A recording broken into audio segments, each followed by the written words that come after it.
given your leadership roles in both industries, which industry handles disruption better? Automotive talks a lot about disruption. You're in the middle of disruption, I'm guessing, at all times with telecom. So who handles it better, and how do they handle it differently? It's a really astute question. Look, I think there's great examples in both industries. I'll start with auto, and you look at what's happening from a powertrain perspective. At one point, there was a lot of mind share devoted towards the development of electric vehicles. You had a certain perspective from the federal government, which was saying, look, we expect that this is going to be the penetration, and the legislation was being written in a certain way that required OEMs to develop electric vehicles. And then you see the administration shift, and they take a different position.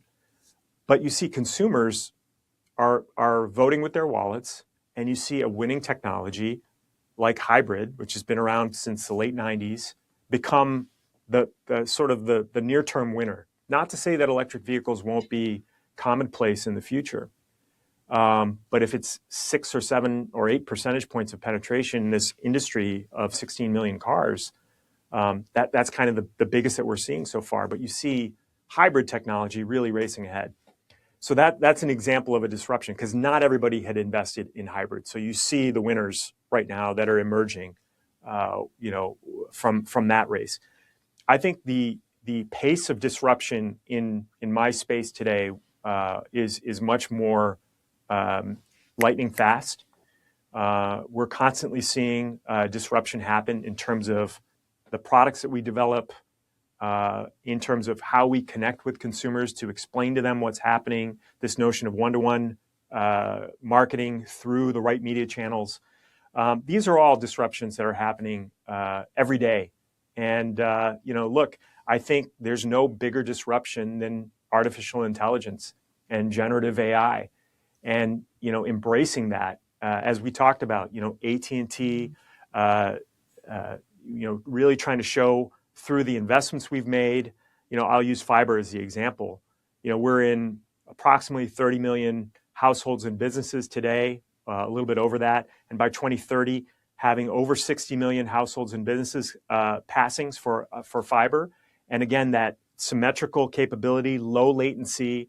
As an engineer, I can really appreciate the innovation, the fundamental innovation of fiber, which dates back to AT&T Bell Labs. The idea of taking a thin tube of glass and shooting an electrical light, or I should say a light impulse through that glass with very little signal fall off over long periods of distance is why fiber is such a great technology.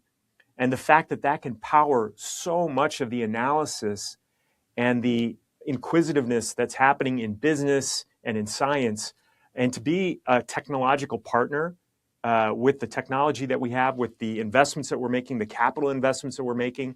I mean, I used to think when you spend $1 billion developing a new car platform, that was a lot of money, and it is. But you look at the investments that we're making to lay down the fiber across the country and buy spectrum to increase the capability of the network. These are far bigger investments in the multiple billions of dollars that are being made to secure the reliability and the performance of the network. That's where I feel like the innovation that comes from that is pretty staggering. And you think about the fact that AT&T has had this rich history of innovation. In fact, you may know this. In March of 1876, Alexander Graham Bell made the first telephone call. And you think about that. That was 150 years ago. Yeah, 150 years, right. And he's a founding inventor, founding father of AT&T. Yeah. Founding innovator. And you think about that development and all of the developments that AT&T and Bell Labs were credited with, the transistor, fiber, cellular communications. This brand has had such a storied history in innovation and disruption.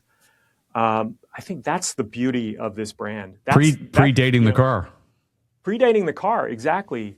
And again, when you asked me that first question about the pivot going from the automotive industry into telecom, especially as a mechanical engineer, educated as a mechanical engineer, and to see some of those innovations and how they've been developed and nurtured at AT&T, it just creates this authenticity and credibility and really this headroom for the brand to grow where we tell these stories. And again, it's about the confidence as a consumer and knowing that connection is so important for consumers, and the fact that AT&T is at the center of that is really gratifying and exciting for me.